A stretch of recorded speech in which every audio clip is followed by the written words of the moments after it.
Hello guys, welcome to our YouTube channel Tasveer Banda. आज हमारा topic है ट्रिकलिंग फ़िल्टर। अब ये सीवेज ट्रीटमेंट प्लांट में कहाँ पे यूज़ होता है और इसका यूज़ क्यों होता है, उसका पहले थोड़ा ओवरव्यू ले लेते हैं। जो हमारी फैक्ट्रीज़ होती है, होम्स होते हैं, उससे जो सीवेज निकलता है उसके अंदर दो तरह की इम्प्योरिटीज़ होती है।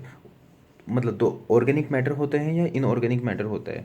इनऑर्गेनिक मैटर में उतनी ज़्यादा कोई दिक्कत नहीं होती है। ऑर्गेनिक मैटर में दिक्कत ये होती है कि इस वाटर को हम डायरेक्टली डिस्पोज नहीं कर सकते लैंड पे और वाटर में, क्योंकि इसके अंदर ऑर्गेनिक मैटर है। तो माइक्रो ऑर्गेनिजम्स का जो खाना होता है वो ऑर्गेनिक मैटर होता है। तो जैसे ही ये अगर जो हमने लैंड पे डिस्पोज कर दिए तो माइक्रो ऑर्गेनिजम्स आएंगे इसके ऊपर अटैक करने। अब ये पैथोजेनिक हो सकते हैं जिसकी वजह से बीमारियां फैल सकती है। सिमिलरली अगर जो इसको हमने पानी के अंदर डिस्पोज कर दिया तो वापस से माइक्रो ऑर्गेनिजम्स को, ऑर्गेनिक मैटर को, तो माइक्रो ऑर्गेनिजम्स आएंगे खाने के लिए इसको। अब माइक्रो ऑर्गेनिजम्स इसको खाते हैं तो इसको डिकम्पोज करने के लिए वो ऑक्सीजन का यूज़ करते हैं, मतलब ऑर्गेनिक मैटर को ऑक्सीडाइज करते हैं। तो अब वाटर के अंदर एक फिक्स्ड लिमिटेड ऑक्सीजन होती है। तो अब ये माइक्रो ऑर्गेनिजम्स इस ऑर्गेनिक मैटर को खाने के लिए ये ऑक्सीजन को लेना स्टार्ट करेंगे और इसके अंदर की ऑक्सीजन को कम कर देंगे। जो कि फ़िश होती है हमारी, उनके हिस्से की ऑक्सीजन भी ये खा जाएंगे और जितनी भी एक्वाटिक लाइफ है उनको नेगेटिवली हार्म होगा। इसलिए जितना भी सीवेज वाटर होता है उसको डायरेक्ट डिस्कम्पोज करने से पहले हम यहाँ पे लगाते हैं एसटीपी, सीवेज ट्रीटमेंट प्लांट। उसके बाद हम इसको डिकम्पोज करते हैं, डिस्पोज करते हैं कहीं पे भी। अभी जो ऑर्गेनिक मैटर होता है ये भी तीन तीन स्टेट्स में होता है हमारे पास। एक तो सस्पेंडेड, कोलाइडल और डिजोल्व। सस्पेंडेड का क्या होता है कि हम फिजिकल फोर्सेस का यूज़ करके इस सस्पेंडेड को हटा देते हैं। जैसे हम स्क्रीनिंग लगा लेते हैं तो वहाँ से छन जाता है, या फिर हम सेडिमेंटेशन टैंक में करते हैं कि पानी की स्वेज वाटर को छोड़ देते हैं तो इसके जो ऑर्गेनिक मैटर होते हैं सेटल डाउन हो जाते हैं, जो सस्पेंडेड फॉर्म में होते हैं। लेकिन जो कोलाइडर और डिजोल्व वाले फॉर्म वाले होते हैं वो सीव से नहीं छनते और नीचे सेटल डाउन भी नहीं करते। तो उसके लिए हमें ज़रूरत पड़ती है कुछ अलग से बायोलॉजिकल सिस्टम यूज़ करने की, जहाँ पे हमारे पास ट्रिकलिंग फिल्टर का रोल आता है। अब इस डिसॉल्व्ड ऑर्गेनिक मैटर को भी सस्पेंडेड फॉर्म में लाने के लिए हमारे पास दो सिस्टम है। अटैच ग्रोथ सिस्टम, इसके अंदर होता है हमारे पास मीडियम जो होता है, मीडियम के ऊपर हम ऑर्गेनिक मैटर माइक्रो ऑर्गेनिजम्स हम अटैच कर देते हैं। अब जब सीवेज वाटर इसके ऊपर से जाता है तो ये जो माइक्रो ऑर्गेनिजम्स होते हैं ये इसके अंदर से जो उनका खाना है ऑर्गेनिक मैटर वो डिजोल्व फॉर्म से निकाल के सस्पेंडेड फॉर्म में ले आते हैं।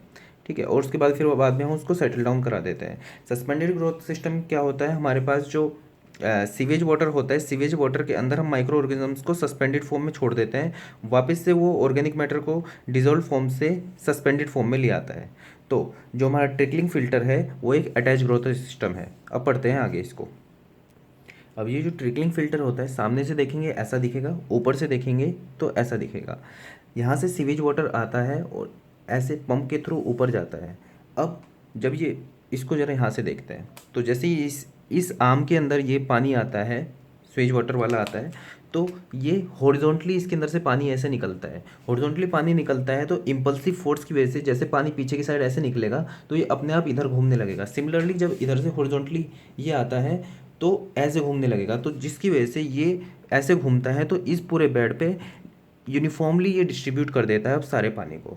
अब जब ये पानी इसके ऊपर ये जो हमारे ग्रेवल्स हैं इसके ऊपर गिरा तो अब ये सीप करते करते नीचे आएंगे, ट्रिकल करते करते नीचे आएंगे। तो जब ये ग्रेवल्स के ऊपर से ट्रिकल करते करते नीचे आते हैं तो ऑर्गेनिक मैटर है, ऑर्गेनिक मैटर को देख के कौन आएगा, बैक्टीरिया, माइक्रो ऑर्गेनिजम्स आएंगे। तो माइक्रो ऑर्गेनिजम्स यहाँ पे आना स्टार्ट हो जाते हैं इनकी लेयर्स पे, ये जो हमारे ग्रेवल्स होते हैं उनकी लेयर्स पे। अब जब माइक्रो ऑर्गेनिजम्स आते हैं तो माइक्रो ऑर्गेनिजम्स अब ऑर्गेनिक मैटर निकालेंगे और सस्पेंडेड फॉर्म में लाएंगे, तो यहाँ पे एक लेयर बनानी स्टार्ट कर देते हैं इसके ऊपर, जिसको हम कहते हैं स्लाइम लेयर। तो अगर हम इसको ऐसे समझे कि जो ऊपर से सीवेज आ रहा था उसके अंदर ऑर्गेनिक मैटर था, ऑर्गेनिक मतलब मैटर मतलब उसके अंदर बीओडी था। अब बीओडी थी उसके अंदर ऑर्गेनिक मैटर की फॉर्म में। अब जब ये यहाँ से निकल के जा रहा था तो माइक्रोऑर्गेनिज्म से निकाल के उसको अपने पास रख लिया ऑर्गेनिक मैटर को। ठीक है, मतलब उसकी बीओडी कम आ गई, तो मतलब जो यहाँ से निकलेगा, यहाँ से इसके अंदर प्रॉपर ड्रेनेज सिस्टम होता है और यहाँ से ये निकल जाता है पानी। तो जब यहाँ से निकलेगा तो उसकी बीओडी कम हो जाएगी, तो मतलब हमने यहाँ पे इसको फिल्टर कर दिया। और जो हमारी सबसे बड़ी कंसर्न थी कि सीवेज के अंदर ऑर्गेनिक मैटर नहीं होना चाहिए, वो हमने निकाल दिया। अभी तक जो ये थी positive side of trickling filter कि ऑर्गेनिक मैटर आया, बीओडी थी, कम बीओडी निकल के इसके अंदर से निकल गया। लेकिन जैसे जैसे यहाँ पे ऑर्गेनिक मैटर यहाँ पे स्टिक होता जाएगा और ये जो माइक्रो ऑर्गेनिजम्स हैं यहाँ पे बायोलेयर बनाते जाएंगे, तो पहली चीज़ यहाँ पे क्लॉगिंग स्टार्ट हो जाएगी, जिसकी वजह से अब एक्स्ट्रा अगर जो यहाँ पे से पानी आएगा, सीवेज वाटर आएगा, तो वहाँ पे पॉन्डिंग स्टार्ट हो जाएगी, फ्लडिंग स्टार्ट हो जाएगी। सेकेंड थिंग, अगर जो हम इस लेयर को हम इस तरह से देखें, तो जैसे ये थिक हो जाएगी लेयर, तो क्या होगा, नीचे वाली लेयर में ऑक्सीजन की सप्लाई रुक जाएगी। अब यहाँ पे ऑक्सीजन की सप्लाई नहीं है, ये जो लेयर है हम इस लेयर को जूम करके देख रहे हैं, तो यहाँ पे जब ऑक्सीजन की सप्लाई नहीं होगी तो यहाँ पे एनारोबिक रिएक्शन स्टार्ट हो जाएंगे।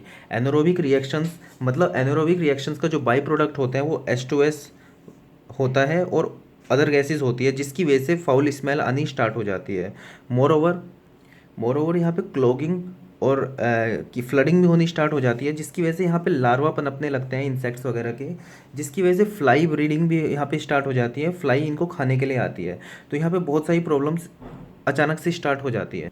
अब ऐसा नहीं है कि ये बायोमास लेयर बढ़ी है तो बढ़ती ही चली जाएगी। जैसे बायोमास लेयर को हम जूम करके देखें, तो जो नीचे वाली साइड है, मतलब यहाँ पे साइड है, तो यहाँ पे ऑक्सीजन की सप्लाई कम हुई है, तो यहाँ पे फूड भी जाना बंद हो गया है। यहाँ पे ऊपर से अब फूड नहीं आ रहा है, तो जब यहाँ पे फूड नहीं है तो जो माइक्रो ऑर्गेनिजम्स होते हैं वो भी खुद से भी कार्बन के बने हुए हैं, तो वो एक दूसरे को खाने लगते हैं, जिसको हम एंडोजेनस रेस्पिरेशन कहते हैं। जिसकी वजह से ये यहाँ पे जो बॉन्ड होता है, इसका जो बॉन्ड होता है यहाँ पे वो वीकन्स होने लगता है, और ये जो बायोमास की लेयर होती है यहाँ पे स्लिप करके नीचे गिर जाती है, वापस सीवेज वाटर में आ जाती है। इसी बायोमास लेयर के शेयर ऑफ होने को हम स्लॉगिंग कहते हैं।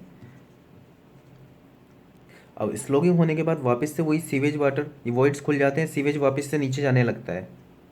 अब अगर जो हम बेड में नीचे जाएं, यहाँ पे इन वाली लेयर्स में जाएं, तो हमें पता चलेगा कि यहाँ पे जो माइक्रोऑर्गेनिज्म होते हैं वो ऑर्गेनिक मैटर को एक्सट्रैक्ट आउट कर लेते हैं, तो नीचे तक जो फूड होता है ऑर्गेनिक मैटर नीचे नहीं पहुँच पाता उतना। तो अगर हम ऊपर से नीचे देखें तो फूड की अवेलेबिलिटी होगी, नीचे कम होगी, ऊपर ज़्यादा होगी, ठीक है। और ऊपर से देखें हम कि ऑक्सीडेशन कहाँ पे ज़्यादा हो रहा होगा, ऑक्सीडेशन वहाँ पे ज़्यादा होगा जहाँ पे फूड ज़्यादा है, तो ऊपर की साइड ऑक्सीडेशन बढ़ रहा है, ठीक है। और हम देखें कि ऑक्सीजन की लिमिटेशन कहाँ है, तो लिमिटेशन ऑक्सीजन की ऊपर ही है, क्योंकि ऑक्सीजन ऊपर ही यूज़ हो रही है ऑक्सीडेशन में, नीचे कोई यूज़ नहीं हो रही है, तो नीचे ऑक्सीजन फुल अमाउंट में रहती है। अब जो माइक्रो ऑर्गेनिजम्स होते हैं वो भी दो तरह के होते हैं, हेट्रोट्रोफ्स और ऑटोट्रोफ्स। हेट्रोट्रोफ्स जो होते हैं कार्बन खाते हैं, ऑटोट्रोफ्स जो होते हैं नाइट्रोजन से अपना खाना बनाते हैं, ठीक है। जो कार्बन खाने वाले होते हैं वो थोड़े कॉम्पिटिटिव ज़्यादा होते हैं, नाइट्रोजन वाले थोड़े शाय मान सकते हैं। तो मतलब जहाँ पे भंडारा चल रहा है ऑर्गेनिक मैटर, वहाँ पे बहुत सारा है, तो वहाँ पे सिर्फ कार्बन कार्बन वाले आएंगे, नाइट्रोजन वाले जो होंगे वहाँ पे पनप नहीं पाएंगे, थोड़े शाय नेचर के होते हैं, वहाँ पे नहीं आएंगे। लेकिन जहाँ पे थोड़ा सा खाना पड़ा है, थोड़ा सा ऑर्गेनिक मैटर है, वहाँ पे नाइट्रोजन आएंगे। सिमिलरली जैसे यहाँ पे होता है, ऊपर की साइड फूड ज़्यादा है, नीचे फूड कम है, तो ऊपर नाइट्रोजन नाइट्रीफाइंग बैक्टीरिया नहीं आ पाते हैं जो नाइट्रोजन खाते हैं, लेकिन नीचे जब फूड कम हो जाता है तो यहाँ पे नाइट्रीफाइंग हमारे जो ऑटोट्रोफ्स होते हैं वो आते हैं और यहाँ से नाइट्रोजन जो होते हैं पानी में से निकाल देते हैं। तो जो ये हम ट्रिकलिंग फिल्टर पढ़ रहे हैं, ये कन्वेंशनल ट्रिकलिंग फिल्टर है, स्टैंडर्ड रेट ट्रिकलिंग फिल्टर हम इसको कहते हैं। इसका फ़ायदा ये भी होता है कि हम इसके अंदर से पानी से हम नाइट्रोजन भी निकाल सकते हैं।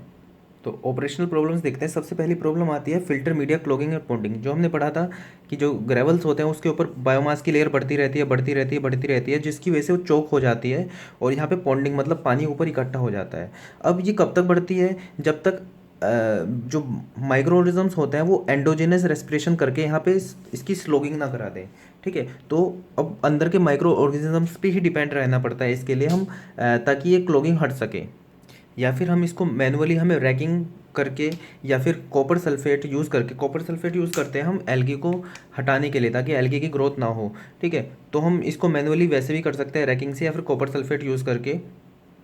तो ये दिक्कत हमारे पास आती है, जिस दिक्कत की वजह से हमारे पास एक नई दिक्कत स्टार्ट होती है, एक्सेसिव फ्लाई ब्रीडिंग। क्योंकि यहाँ पे पानी इकट्ठा होगा तो यहाँ पे लार्वा इकट्ठा होगा, लार्वा होगा तो उसको खाने के लिए हमारे पास फ्लाइज आएंगी इसको खाने के लिए, तो यहाँ पे एक्सेसिव फ्लाई ब्रीडिंग भी हो जाएगी, जिसकी वजह से हमें टैकल करने के लिए हम इंसेक्टिसाइड छिड़क सकते हैं, इसके ऊपर क्लोरीन की स्प्रेइंग कर सकते हैं, एनोल। और थर्ड हमारे पास ऑर्डर की प्रॉब्लम आती है। वो कब आती है, जब ये जो लेयर जब मोटी हो जाती है तो नीचे जो होता है वो एनारोबिक रेस्पिरेशन स्टार्ट होता है, डिकम्पोजिशन स्टार्ट होता है, जिस एनारोबिक से ही हमारे पास फाउल गैसेज आती है जो होती है H2S वगैरह।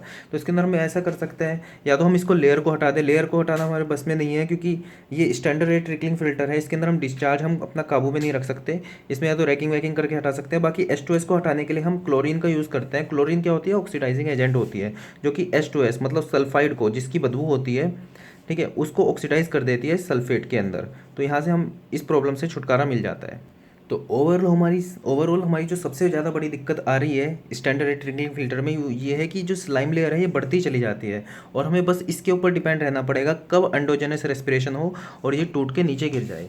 अब अगर हम किसी तरह से इस लेयर को हम तोड़ दें किसी भी प्रोसेस से, अब ऐसा तो नहीं है, बहुत सारे ग्रेवल्स हैं यहाँ पे, हर एक के ऊपर से तोड़ना मैनुअली तो आसान नहीं है, आसान क्या पॉसिबल ही नहीं है। तो हम कुछ एक तरीका यूज़ करें कि जिससे अपने आप शेयर ऑफ हो जाए, तो उसके लिए हमारे पास आता है हाई रेट ट्रिकलिंग फिल्टर। अब देखो यहाँ से पीएसटी से हम निकालते हैं पानी, पीएसटी से इसलिए निकालना पड़ता है क्योंकि हमें ग्रेवल्स वगैरह हटाने पड़ते हैं, क्योंकि ट्रिकलिंग फिल्टर में जो हमारे पास मीडिया होता है उसमें अगर जो पत्थर फंस गए तो वैसे ही क्लोगिंग हो जाएगी। तो पहले तो पीएसटी से उसके अंदर सस्पेंडेड पार्टिकल सब हटाने ही पड़ते हैं। अब ये जो यहाँ से क्यू नोट आता है और इसके अंदर बीओडी होती है, ये क्यू नोट हमारे कंट्रोल में नहीं है, क्योंकि ये क्यू नोट, ये जो डिस्चार्ज आ रहा है ये घरों से फैक्ट्रीज से आ रहा है, तो वो हमारे कंट्रोल में नहीं है, वो उनके ऊपर ही डिपेंड करेगा वो कितना सीवेज प्रोड्यूस कर रहे हैं। तो अगर हम क्या करें, ये जो ट्रिकलिंग फिल्टर से निकल के जा रहा है यहाँ पे सेकेंडरी सेडिमेंटेशन टैंक में जाता है, ये जो हमारे पास स्लाइम लेयर्स होती हैं फिर ये नीचे बैठ जाती है, तो अब यहाँ पे साफ पानी हो जाता है जिसको हम आगे निकाल लेते हैं। अब इसको अगर जो हम पानी को वापस ला के अब यहाँ पे जोड़ दें क्यों रिसाइकल, तो क्या होगा, इसका डिस्चार्ज बढ़ जाएगा पहली बात तो, ठीक है, इसका डिस्चार्ज बढ़ जाएगा जिसकी वजह से ज़्यादा पानी यहाँ पे आएगा। तो पानी का रेट जैसे ही ज़्यादा होगा तो ये जो मीडियम से पानी ज़्यादा आएगा, डिस्चार्ज बढ़ेगा, तो ये अपने आप शेयर ऑफ हो के जल्दी जल्दी ये नीचे गिरती रहेगी, जिसकी वजह से इन तीनों में से कोई भी प्रॉब्लम नहीं आने वाली है, क्योंकि लेयर इतनी बड़ी होगी ही नहीं, इतनी मोटी होगी ही नहीं जो यहाँ पे एनरोबिक रेस्पिरेशन हो जाए जिसकी वजह से ऑर्डर हो जाए, ठीक है, या फिर यहाँ पे क्लॉगिंग होनी स्टार्ट हो जाए। तो इसलिए हम हाई रेट ट्रिकलिंग फिल्टर में क्या करते हैं, जो साफ़ पानी होता है एसएसटी से यहाँ पे सेटल डाउन करने के बाद उसको हम वापस से पीछे ले जाते हैं और ट्रिकलिंग फिल्टर के ऊपर डालते हैं। थोड़ा सा एफिशिएंसी कंपेयर कर लेते हैं दोनों की, स्टैंडर्ड रेट ट्रिकलिंग फिल्टर और एचआरटीएफ की। तो जैसे मान लो यहाँ पे से बीओडी आई 100 मिलीग्राम पर लीटर की, ठीक है, ऐसी यहाँ से भी उतनी आएगी क्योंकि घर से तो जितनी भी आ रही है फैक्ट्रीज से उतनी आएगी 100 मिलीग्राम पर लीटर। अब इसने इसको फ़िल्टर करके यहाँ पे 10 मिलीग्राम पर लीटर पे छोड़ दिया, तो यहाँ पे इसकी जो एफिशिएंसी आई कितनी आई कि इसने इसकी 90 कम कर दी, 90/100, तो ये होगी 90%। अब यहाँ पे क्या होगा, 100 मिलीग्राम पर लीटर आई, अब 100 मिलीग्राम पर लीटर आने के बाद यहाँ से एसएसटी से निकलने के बाद वही 10 मिलीग्राम पर लीटर पे ही निकल गई। लेकिन हमने क्या किया, इस पानी को वापस से, मतलब जितना हमें चाहिए था उतना पानी हमने वापस से लाए और यहाँ पे छोड़ दिया, तो अब ये 100 थी, डिस्चार्ज भी बढ़ेगा तो ये 90 करीब हो जाएगी, ठीक है, और फिर वापस से जाएगी तो यहाँ पे 5 ही रह जाएगी। कहने का मतलब यह है कि इसकी एफिशिएंसी थोड़ी ज़्यादा आ जाएगी, क्योंकि देखो यहाँ पे डिस्चार्ज बढ़ रहा है तो यहाँ पे 100 ही आ रही है, 100 और 10 अपॉन टोटल डिस्चार्ज करेंगे तो 100 से कम आएगी 90। अब 90 को वापस से उतनी एफिशिएंसी से हम कम करेंगे तो 10 से कम आएगी। इसका मतलब एचआरटीएफ की एफिशिएंसी यहाँ पे ज़्यादा होती है, इसके अंदर क्लॉगिंग भी नहीं होती है, ऑर्डर की दिक्कत भी नहीं होती है, फ्लाई न्यूसेंस भी नहीं होता है। बस इसके अंदर एक दिक्कत ये होती है कि इसके अंदर नाइट्रिफिकेशन हो जाता है, नाइट्रोजन भी हट जाता है, इसके अंदर नहीं हो पाता है। क्यों? क्योंकि जैसे ही लेयर बड़ी होने की कोशिश करती है यहाँ पे डिस्चार्ज बढ़ा देते हैं हम, जिसकी वजह से स्लोगिंग ऑफ हो जाती है और नाइट्रिफिकेशन नहीं हो पाता है। ये था पार्ट 1 ट्रिकलिंग फिल्टर का, इसके अंदर हमने इसकी पूरी थ्योरी पढ़ी। अब पार्ट 2 में हम इसका पढ़ेंगे डिज़ाइन और न्यूमेरिकल्स, एफिशिएंसीज के फॉर्मूले एटसेट्रा। सो अगर आपको ये वीडियो अच्छी लगी तो प्लीज़ लाइक कीजिएगा और सब्सक्राइब कीजिएगा चैनल को। Thank you.